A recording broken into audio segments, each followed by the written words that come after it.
everybody. Today we discuss vitamin B10 or biotin.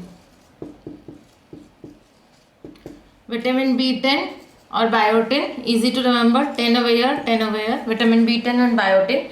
It is the most important vitamin because it fixes the carbon dioxide, or you can say it is important in the carboxylation reactions.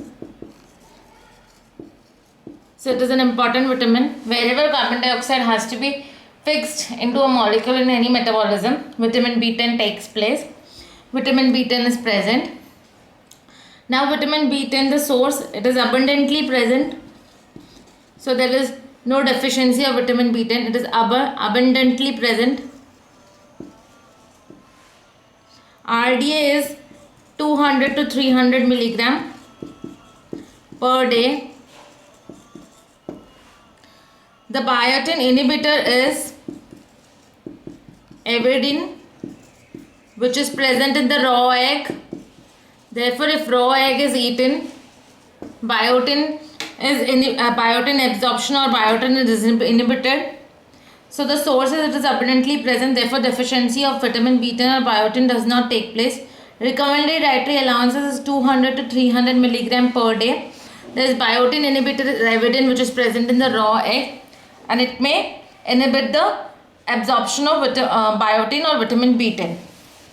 Now coming to the most important biochemical reaction of vitamin B10, that is, and is used in the carboxylation reactions.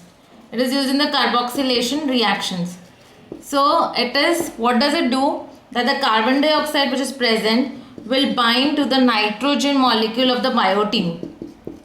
The carbon dioxide which is present will bind to the nitrogen molecule of the biotin, and then finally it goes into the substrate. So this is the way it takes place. The carbon dioxide is binding to the nitrogen molecule of the biotin, and it is getting fixed, and then finally it moves into the substrate. So there are all the reactions which require the fixation of carbon dioxide, or which require the carbon dioxide to be incorporated in the substrate, use biotin. So pyruvate forms oxaloacetate in the presence of biotin. Second, acetyl CoA will form malonyl CoA in the form of presence of biotin. Third, propionyl CoA will form methyl malonyl CoA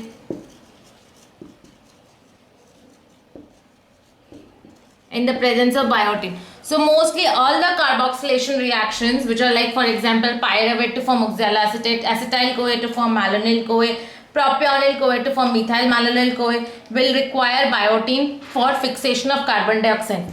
But there are exceptions to this vitamin, means there are carboxylation reactions which do not require biotin.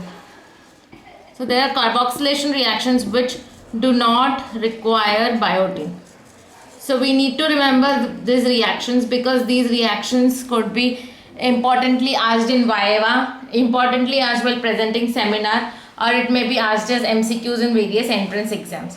So first is gamma glutamyl carboxylation of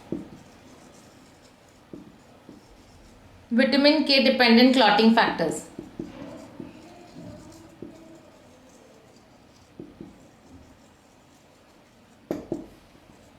Second is CPS1 and CPS2 reaction. CPS1 reaction is present in the urea cycle, CPS2 reaction is present in the pyrimidine synthesis, and third is addition of C in C6 position of purines.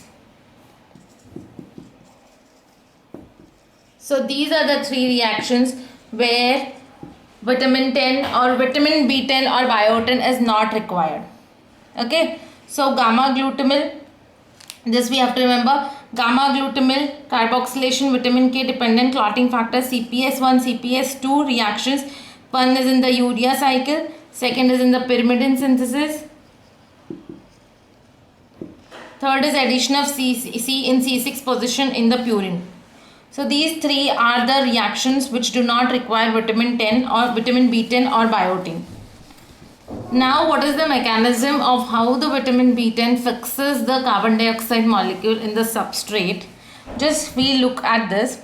If there is a carboxylated biotin, there is a carboxylated biotin where the carbon dioxide is already fixed. So there is a carboxylated biotin. This will react with the substrate to form carboxylated substrate.